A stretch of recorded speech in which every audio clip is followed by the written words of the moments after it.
You know what it is. That's right. It's time to talk money with your money nerd and financial coach. Now, tighten those purse strings and open those ears. It's the Money Talk with Tiff podcast. Hey, welcome to another episode of Tiffany's Take, where I answer your money questions.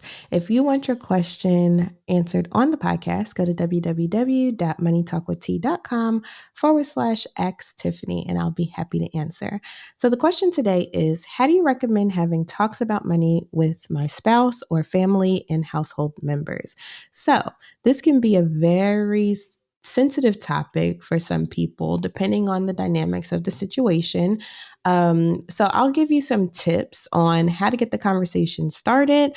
Also, if you're working with someone and sharing money, some things to think about as well, and how to make it all work together. So here we go.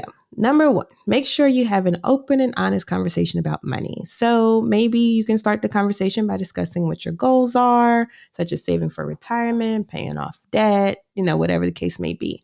What I have learned is that the more you make your goals known, the easier it is for you to stick to them. So that's the whole reason why I started the blog, right? It's because I wanted my goal out in the open. So that way my audience, at that time, I didn't think it was going to be anybody, but my audience could hold me responsible. So have an open and honest conversation about money.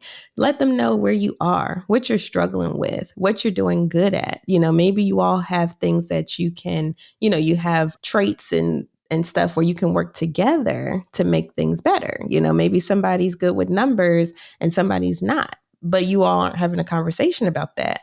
Your life could be made so much easier just by having a conversation. So just have an open and honest conversation.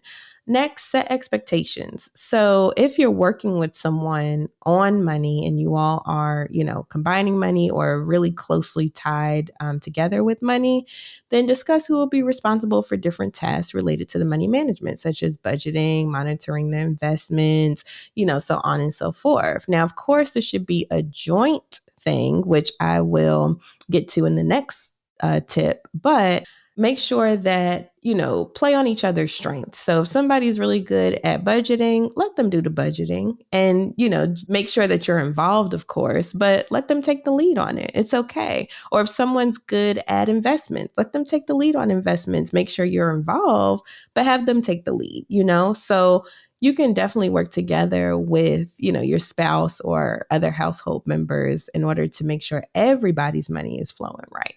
So my next point is schedule regular money meetings. So this is a great way to stay on the same page and make sure that you all agree, or whoever's in the dynamic, on the decisions being made with regard to money management. So a lot of times what happens in these situations is somebody just goes rogue. They're like, okay, this is the budget. This is what y'all need to do, whatever. And just, take over really. And that causes issues because when that happens, the other people don't feel heard. Whoever is the other party, they don't feel heard. And so it causes issues. Or maybe they took over the investment, so now you don't know what's going on. That will make you feel some type of way. So make sure you have make sure you have regular money meetings. I like to call them money dates, where the only thing you're talking about, most of what you're talking about is money. And that makes it easier to have these discussions. Next, you want to make sure that you practice empathy when discussing finances. Mind you, not everybody comes from the same situation as you. Not everybody has the same opinions or concerns as you. So make sure you respect each other's opinions and concerns when it comes to financial decisions. Opening up about money is really personal. And for a lot of people, it's difficult to do. So make sure you keep that in mind as well. If, you want to have a money discussion and maybe that person has trauma surrounding money, maybe get to that first, or have them reach out for help for that first before you start trying to talk to them about it, because it can cause other issues that have nothing to do with you, but something to do with their past that they just haven't gotten over yet. So make sure that you practice empathy when you're having these conversations. You're not always right. I'm here to tell you, Tiffany said you are not always right. So make sure you keep that in mind too.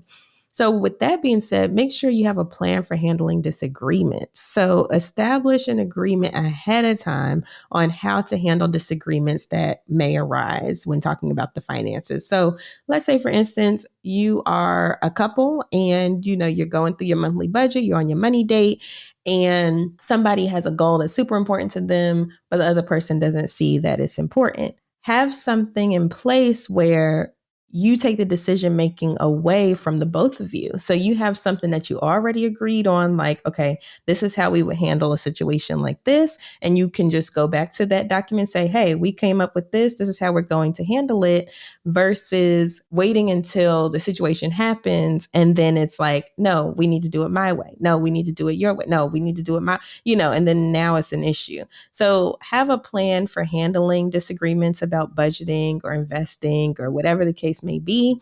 So that way you can plan ahead of time. And when the situation comes up, everything doesn't hit the fan, if you know what I mean. So that's another tip. Also, this goes into, having the money dates and creating a plan. Make sure you plan together. So work together to set short-term and long-term goals. You both can have separate ones and you all can have joint ones, and even if this is a household where you're not with, like a spouse or whatever, maybe it's your family that you're living with, you can have goals that you want to accomplish together. Maybe it's to upgrade the house that everybody's in, so that way, everybody has more space. Or maybe it's one person wants to pay off their debt and the other person maybe doesn't have debt.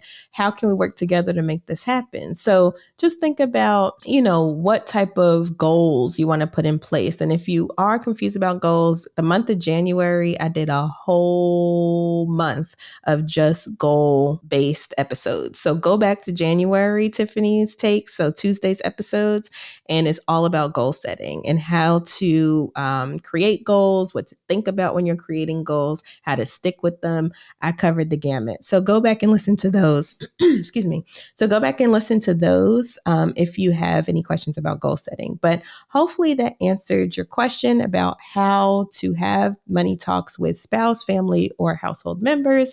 If you want your question answered on the podcast, feel free to go to moneytalkwitht.com/ask Tiffany, and I'll be more than happy to answer. But until next week, bye-bye. Thank you for listening, joining, and being a part of the Money Talk with Tiff podcast this week.